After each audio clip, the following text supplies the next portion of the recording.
everybody to my GIC talk. Before we begin, I wanted to ask you to the round, who of you is a character artist? Nice, nice. A lot of character artists. Which ones of you are riggers? Oh, great. Finally, I meet a rigger here. And how many people of you are animators? Nice. Okay, we're going to have fun later. Great. And which ones of you are none of these things but wanted to set foot into it, or maybe learn a bit more about it? Wonderful, wonderful. So let me tell you, no matter what category you fit into, this talk is for you. And there's a little bit for everyone today. So welcome to the etiquette between character artists, riggers, and animators. Or as I like to call it, it's all in the little details. My name is Shell, and I will be the host for this talk. Shortly to me, I am a Blender-based animator and rigger for the past 4 years. I make my own character models and rigs to animate with, and I made many mistakes as a rigger, suffered from them as an animator, but also learned from it as a general artist. And hopefully today I can bring some of this knowledge forward to you. But who's this talk really for? This talk is specifically for two types of people. First being beginners to rigging. Those can be indie devs that decided that Mixamo, Rigify, or Autorig just isn't cutting it anymore, or animators that want to add rigging to their skill set or portfolio. Second category being character artists. Those also can be juniors, or just in general character artists that have never rigged or animated before. There's also a little subcategory being Blender users, just because a lot of techniques and little tips and tricks I'm going to show you today are primarily working in Blender, but I'm sure you can adapt the concepts to like Maya or 3ds Max as well. But we're going to look at these two big sections in general today, such as being rigging, character art and rigging. Okay, but before we begin, let's get this out of the way. What is this talk? This talk was originally called Things I Wish I Knew Before Starting to Rig. So it's not about rigging itself. There are many great online courses and tutorials online that can do a way better job than me in explaining it in such a short period of time. But we're going to look at what happens before, during, and after you rig. And what happens between you and your colleagues. So this is what I like to call the etiquette between artists. Because our jobs can be pretty isolating. And while you may be great and exceptional at what you're doing, you might not always ask yourself, what does the person after you in the pipeline will need? Especially in big studios, or especially with juniors, this kind of communication can get a bit lost. So including this, we're also going to look at optimization of rigs and models. Just to make the life of the artist that comes after you in the pipeline a little bit easier. We're also going to look at little things with big influences. And while some of these things may seem pretty nitpicky, I'm going to show you that they can have a big influence on not only your work, but the work experience of the others. And yeah, we're going to look at little tricks. But before we begin, let me introduce you to my professor's most favorite sentence. That was the root of big frustration, but it became more and more relatable as the years went by. It depends. These are merely suggestions. Nothing is ever set in stone, and at the end, use what fits you best. But as with anything else in life, it's good to learn the rules before you break them. So let's look at the first section, modeling for the rigger. As a modeler, you're not only responsible for the end looks of your character model, how clean you work can make a big difference in how clean the deformation is going to look, and also how fast the rigger can do their work. And the first topic we're going to look at is topology. Topology comes in many great shapes and forms. This, for example. This is great for sculptures, things that will never move. Little word count, little texture space, great. But good topology for animation looks a bit more like this. Clean edge flow, clean rectangles, and near-turn-on twists. And you might think this is it, but this is a very wide topic, because good animation topology isn't just all quads. It's about helping deformation in any way. And sometimes simple quads just aren't enough. So first category we're going to look at are flows and patterns. The prime example for this is the face. Notice how there are many different types of edge loops around areas that will deform the most, such as the mouth, the jaw, and especially the eyes. Because good animation topology orients itself on real-life muscles. And you don't have to do this for the whole model, just on the areas that will deform the most. And while the face is a prime example for this especially goes for certain areas of the body that deform pretty much the same, being topology for bending, more specifically for fingers, elbows, and knees. So, here we have the same finger with two types of topologies. The first one being the simplest one, the second one taking a little bit of extra time. And they both look pretty much identical, except when we bend them. When we bend them, we see that the one with the faster topology, the vertices at the digit points kind of struggle to keep up the nice shading, and also the form of the digits, while the one with the nicer topology blends right next well into this. And this pretty much happens with elbows and knees. But the good thing is, it happens on a much larger scale, which also means that we will have more vertices and more edges to play with. So I suggest you, before you start retopologizing, you research specific topology patterns, because there are many great different ways to topo. Next thing we're going to look at is topology density. And I'm not talking about the model as a whole, but about the specific areas of the model that will deform the most. And it's good it's good to distribute your density to the areas that will truly need it. Let's look at another example. Here we have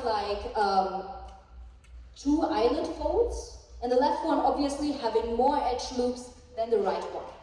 And both look fine with opened. And in most cases, no one will get so close to your model that they are going to notice this.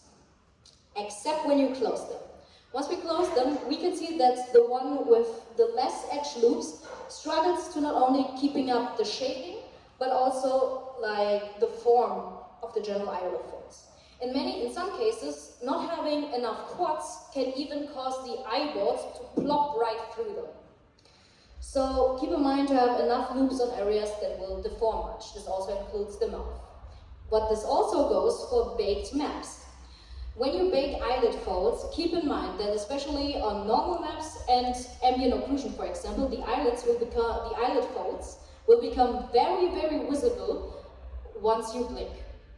So maybe try to care for this in advance. But as always, we need to think about where density is truly needed. One example being mechanical models, for example. So, here we have two pipes that look pretty much identical. They have the same rig, and as they deform, we can see that they're identical. But as soon as we enable the wireframe, we can see that the upper one has much, much denser quads. So, mechanical models make it very easy for us to determine where bigger density is truly needed. The exception for this being cartoonish distortions and destruction, but let's keep it surface level for now. In this example, while the horizontal loops are necessary for the round shading, the vertical loops become pretty much redundant. And this can help us save a lot of unneeded vertices. But as we learned, it depends. Some might think that we can also apply this to the forearm as well, because, well, it will never bend like this. I would love to demonstrate this to you, but I would break my arm. So, let's look at an example. So, here we can see how one-sided density is affecting the forearm. And we can see while it will never bend, it will still twist. And the long quads on the left side will struggle to keep up the shading again. So always ask yourself, is your object solid or squishy?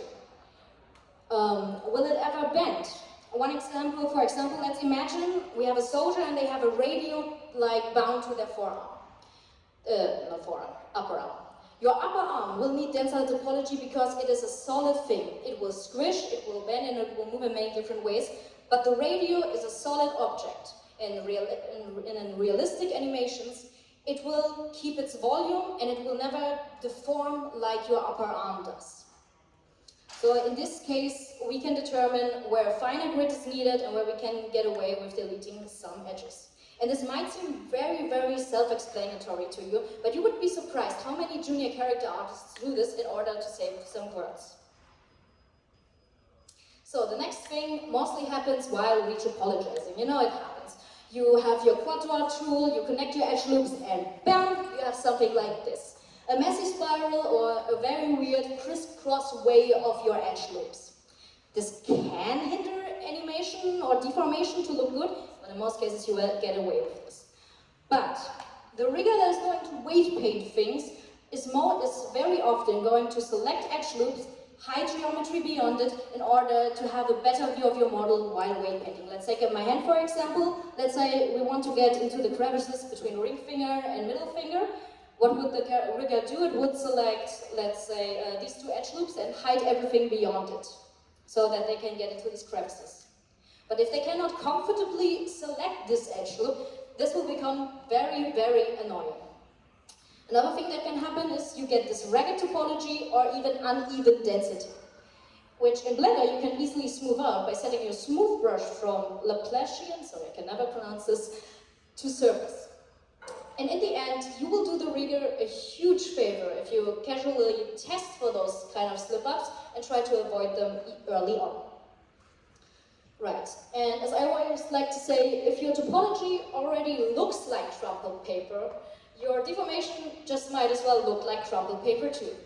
If this is what you want, of course, go for it. But in most cases, you wouldn't want your leg or your arm or your face to look like yesterday's blanket. Right. One last thing on topology is whenever you want to overlap objects, it can be very favorable to align topologies, because weight painting will later on have a much easier job to make deformation look smooth if the underlying topologies are already similar.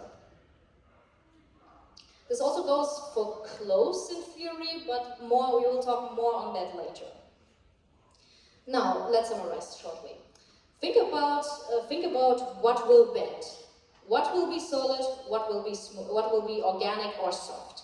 Research flow of topology and specific topology patterns on things that will bend the most, especially in the face or if you have special bending happening in your animation later on. Also think about density. Where can you get away with deleting some edges and where does it need a finer grit? And of course, keep it clean. Check for spirals, check for weird loops and rings, and smooth out the quads, and overline topology. Now to the perhaps most important thing when it comes to animation-ready characters is the A and T pose. And you know, we all know what this is. You have all seen this already, and in theory, we know why it exists. But what not many talk about it is that it goes a bit deeper than just the placement of the arms. Which is, I find the term a little bit misleading, and which is why I prefer the term rest pose a bit more. Because in order for a character to deform and be bent into any position that you want, you will always need a point zero.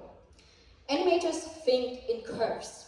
And the point zero is where the local transformation of a bone has no animation and is not moved. It is, and in this case, their point zero will have no animation, and this is where the curve will also lay at 0. So imagine, my bad. So imagine a face animation. Your lips will always have to return to this pose, because this is how we people most of the time look like when we walk the streets or when we listen to boring talks. We will always look like this. And now imagine my jaw and my jawbone. When I have my mouth closed, my jawbone is at point zero. When I open my jaw, it has let's say, a Euler X rotation of 20 degrees. When I open and close my jaw, it will pretty much look like this. So this is where I had my mouth closed, this is opened, this is closed. And there's this 20-degree angle, in this case it's 4. So keep in mind that the rigger will have to orient every bone row by hand. And the orientation of the local transformation of every bone is defined by your rest pose. So what makes a good rest pose? The A and T poses are pretty much fine, but they come in many, many different variations. They can look, and I can only show this with one side of my body right now. They can look like this, this. We have A poses, but A poses can also look like this. This, this, this. So what makes a good rest pose? As I always like to say, it's all about the right mix between rested and stiff. I'm going to show you some examples of this. For example, it is very favorable to have your lips always slightly bended. So let's say I have my arm here. Let's say my arm in the rest position is perfectly straight. Okay, so the rigger will have a very easy job of setting up these bones because they pretty much have to like extrude the bones on only one axis. But if we now add an IK, for example, the IK doesn't know into where my elbow is and in what direction it's supposed to bend. Of course, the correct one is being like this. I would love to demonstrate another way to bend, but I would break my arm again. So, but if we have our limbs slightly already bent, and I'm a little bit exaggerating here, you already have this little dent in your rest pose and also in your bones that you later set up. And if you already have this little dent, the IK will know, oh, okay, there's a little dent, so I have to like bend into this way. And you can save up a little bit of time of your rigor with this. As for the face, as I already said, lose all the tension in your face. That is your point 0. I once was handed a character model where the rest pose for the face looked like this. So, if I wanted the person to look like a normal human being, I would have to hand pull every bone in the lip to form a closed mouth. So it would look like this. So you can see this looks not only very stiff, but it's also very incredibly inefficient because I would have to do this for every keyframe. And this is not only incredibly time consuming, you could think, oh yeah, you can just duplicate it and pass it into other keyframes, but it's very prone for slip-ups. I might miss a keyframe and not notice it, and then suddenly I walk the streets and I look like this. So very uncanny. So, again, I cannot stress this enough. Have a rest pose in your face that looks like a human being, please. One example also for this, to make it a bit more clear, let's imagine you have the geometry of a half circle, yeah? And now your art director comes and says, oh, but I want it to be like this, for example. But you're not allowed to just rotate it. I want the topology to follow this as well. And everyone who ever modeled something before will know how hard it is to like force the topology to bend to the other way without rotating it. Imagine this is the mouth. But if you already start at like 50% of your way, it will be much more easier to force it into either way. And this is what you can keep in mind for general rest poses as well. Now, second most important thing, I will also tell you this many times today, is to always keep orientations in mind. As I already said, your rigger will have to hand place every bone, and determining your rest pose will also determine how fast and effective they can do this. So, for example, the forearm. I just showed you an A pose, and the A pose is probably the most popular one amongst the rest poses, I believe. But there are many rest poses where the arm is not only bent slightly in, but you have a little bend in your arm, which is fine, but you also have a twist in your forearm. Now, why is this a problem?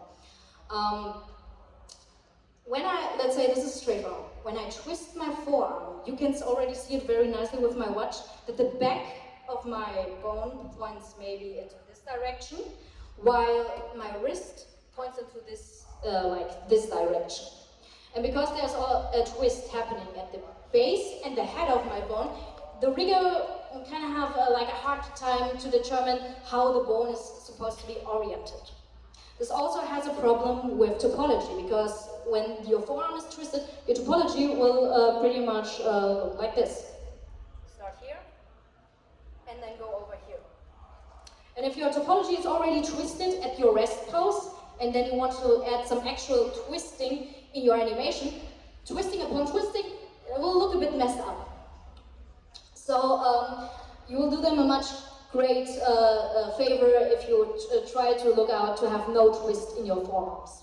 This also goes for shins, for example. You can keep in mind that, for example, your shin and your knee is always going to point it to pretty much the same location as your foot does. Going to like this also, no? Oh yeah, and something about like having no twist. This also goes for fingers, for example. You might have rest poses where your hand looks like this. And you might think this is great because it looks very natural, of course.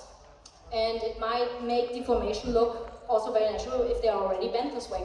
But what you don't see is that if you have your hand like this, like a claw-like, every digit, has its own bone. And every bone of every digit looks into another direction. And this makes it very tedious for the rigger to set up the bones and orient them. You can do them a very big favor if you have your fingers straight, pointed to the same direction, because in this case, similar to the arm, they can just extrude the bones on one axis and don't have to worry so much about the twist. Right, now to the feet. Returning to the topic of point zero is, I've seen many rest poses where the feet, I hope you can all see me well, that the feet point outwards. And you might think, oh yeah, this looks pretty natural, of course. But let's imagine a walk cycle with this. This is point zero, but if you want your feet to point forward, let's say this is 20 degrees. And on the animation curves, this is going to look like this. Now I walk, and I as the animator keep in mind, oh, okay, I walk forward, my feet point forward, but forward does not mean 0, forward means 20 degrees. This might not be a big deal, but now let's add rotation to our foot as we walk. And suddenly, this very straight line and very easy to keep the overview of looks like this. And this line now quickly becomes a bit blurred. Because as an animator, imagine trying to polish this curve and you don't think about it a lot. At some point your brain just shuts off as you work. And suddenly you forget that forward does not mean 0, it means 20. And it's a bit hard to keep track of that if you have, let's say, 100 controllers in your model. So you can do them a huge favor if you orient feet and especially like hands or arms, especially in eye case, to the world, grid. So that the animators will always know that 0 means forward or straight. Right. So, one last thing about the rest pose is to make sure that symmetric things are truly symmetric. And I'm not talking about clothes or equipment, where asymmetry can do you a huge favor. No, I'm talking about things that are naturally designed to be symmetric. Your body, wings, tails, or extra limbs, for example. This is for one reason only, because riggers will most likely only rig one side of your character and then mirror it to the other side.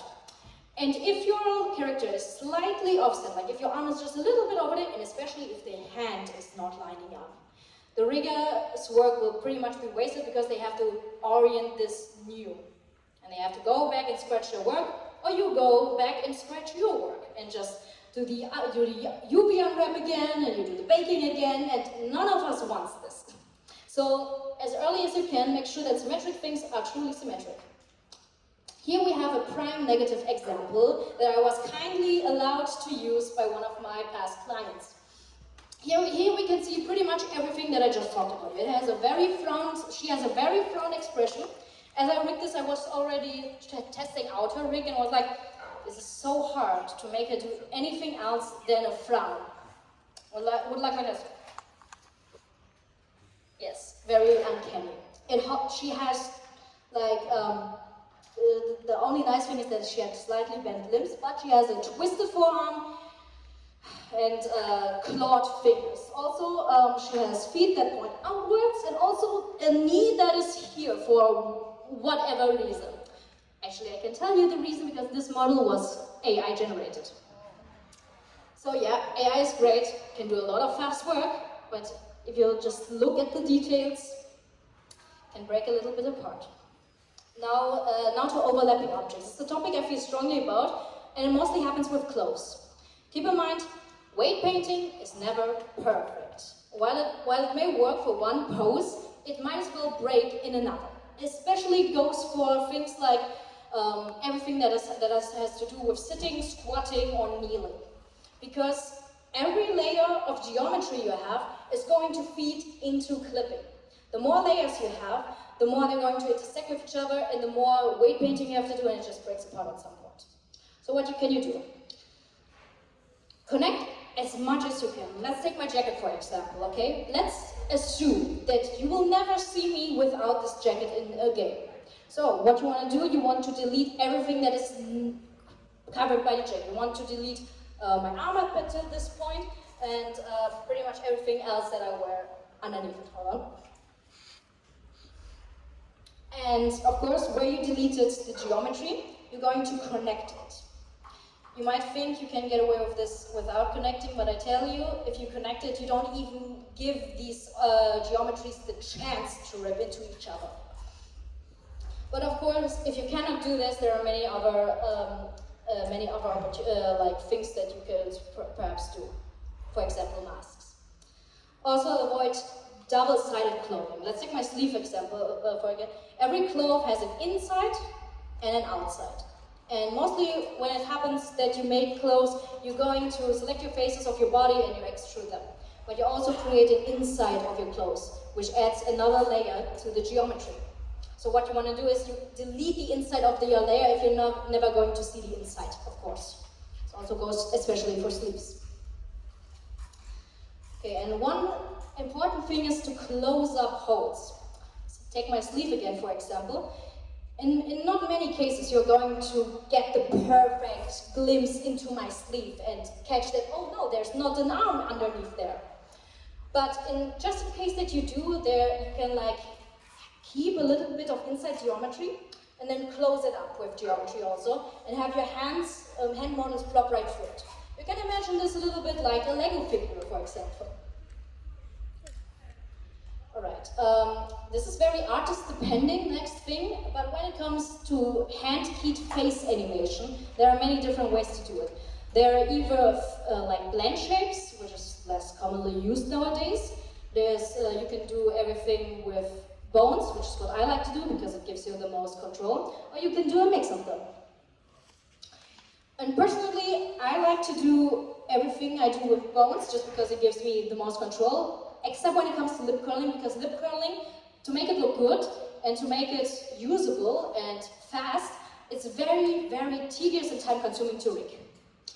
Why am I mentioning this in the character artist section though? While the rigger is responsible for deformation and for what the animator will have to work with, you, the character artist, you know your model the best. You will also know the tools for deforming your model the best.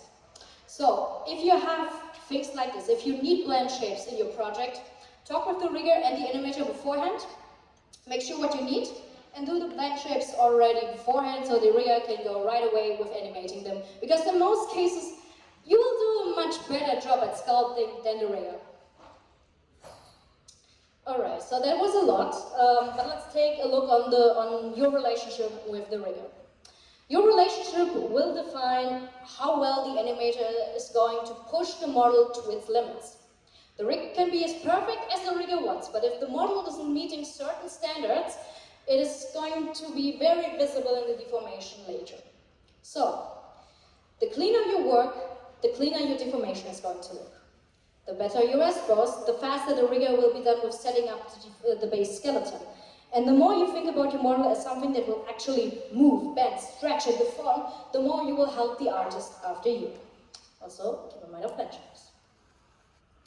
So, before we go on to the relationship between the riggers and the animators, let's take a quick look between the rigger and the rigger themselves. Because just like a character artist, it can be very useful to think about your work before you actually start.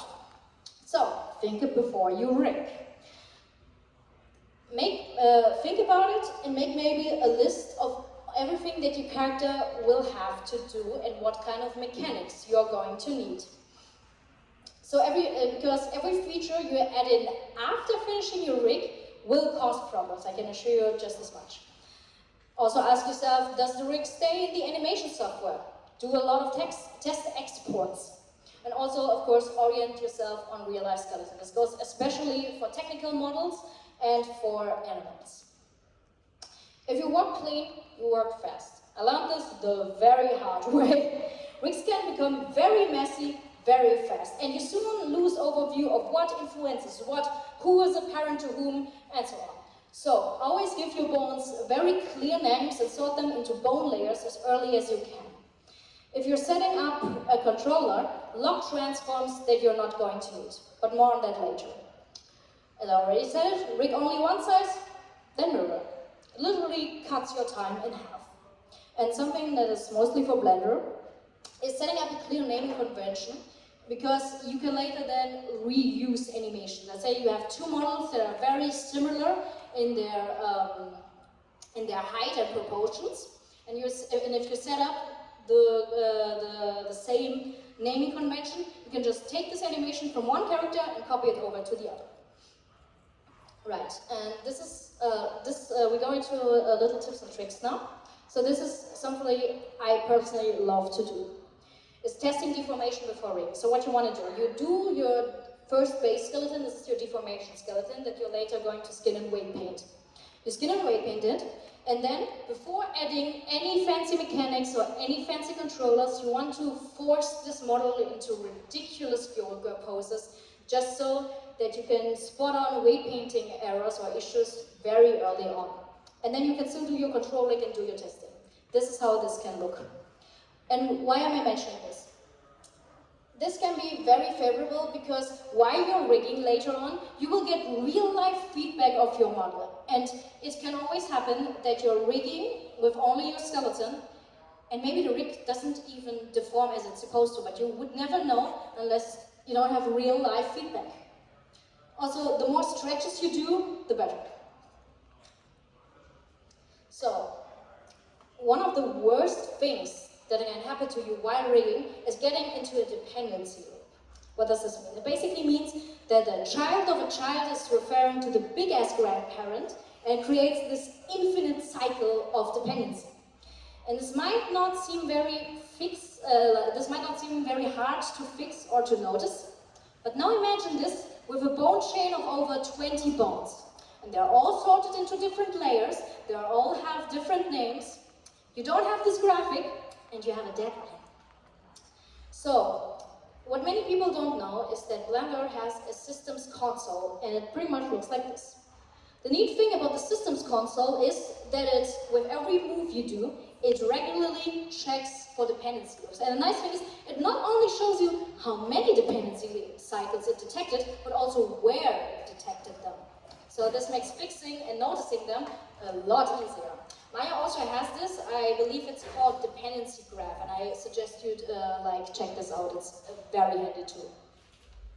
The next thing is for weight painting. It might always happen that you're blurring your weight painting, and suddenly a vertex in your face is applied a weight of your arm. But you don't notice this because the weight that it got applied is so tiny, so close to zero, that it's not really showing up on the color graph. So, and you might only notice this later in post, if you're very unlucky, or the animator catches that they have to give this back to you, so you can fix it up. What you can do is to first set up a color ramp, and then in the color ramp you assign this position of almost 0, in this case 0.001, a very bright and very noticeable color. So this way you can always be sure that black really means 0 and not some little value that might break your model in the end. Alright, so now we go to the big portion, rigging for the animator.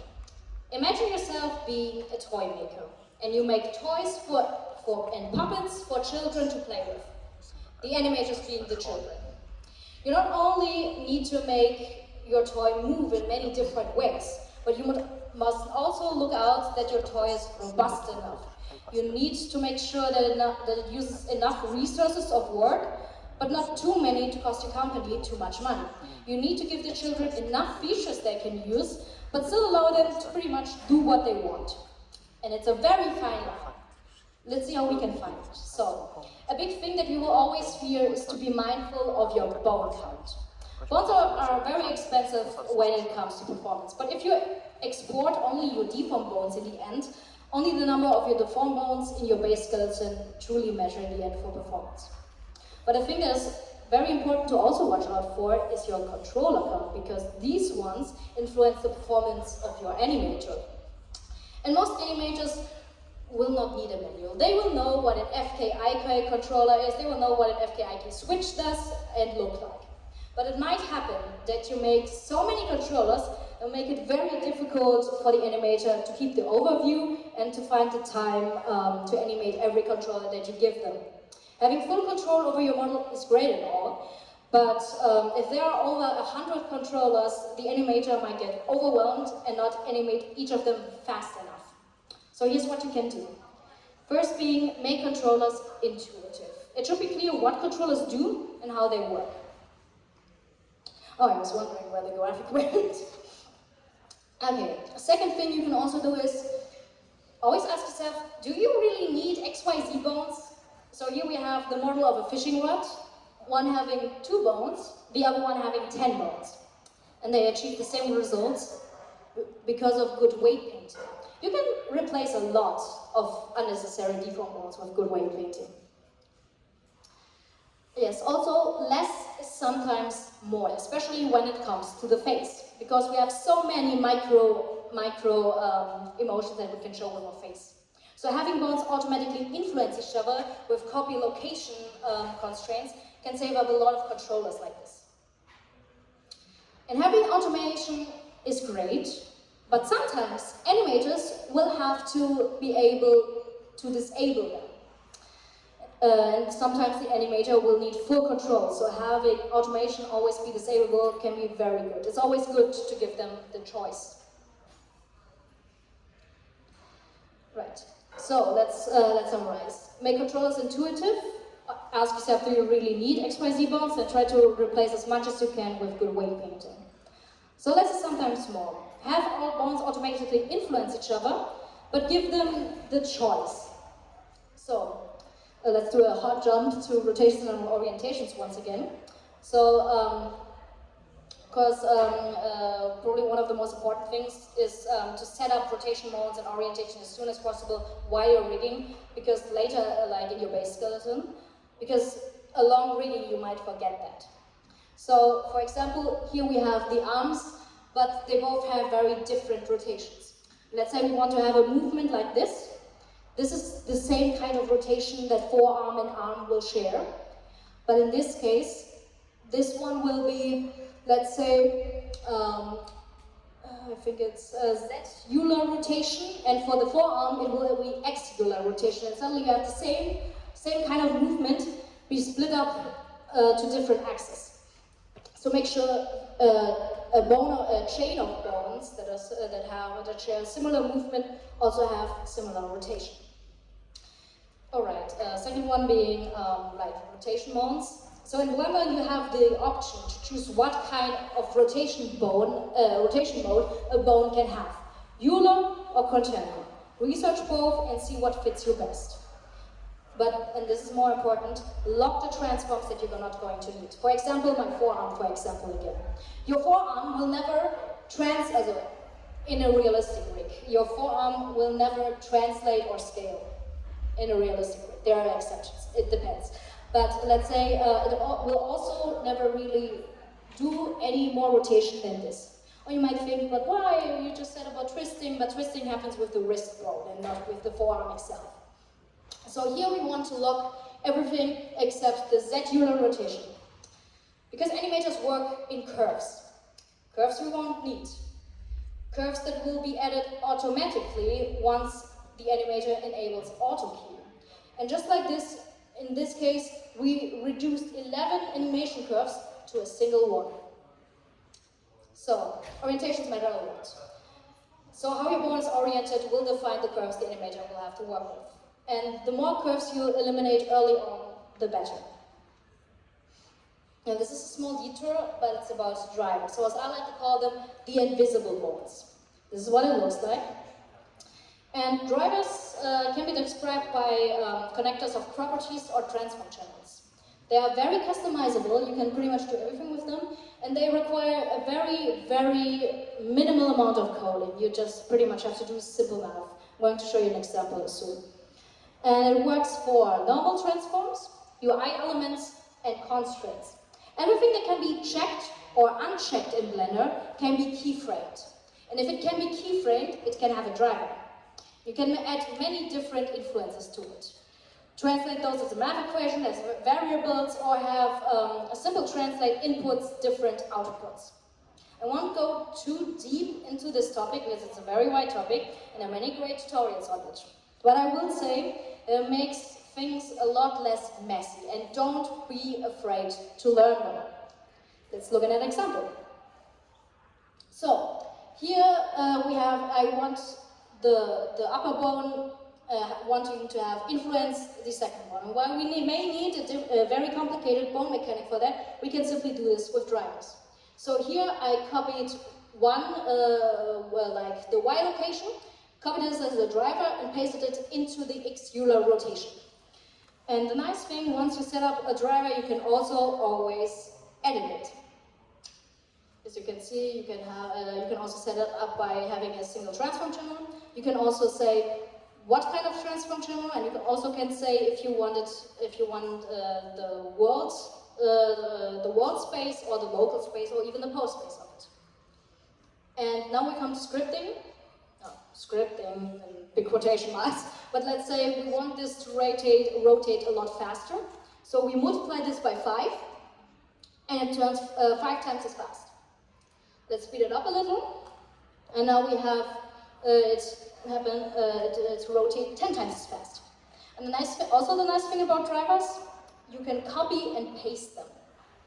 So we set up our driver, we can copy it, now we paste it to scale, or pretty much everything else that we want to use. And just like that. Something that required a very complicated board setup can now be done instantly with drivers. One little thing about, especially for indie devs, that might lack the time, the resources, maybe also their PC power, or maybe it just doesn't fit into the game. If clove physics are way too heavy for you, you can rig them. Because cloves in the end are just a chain of bones. Here in this example, for example, especially with stylized hair, you can also use this.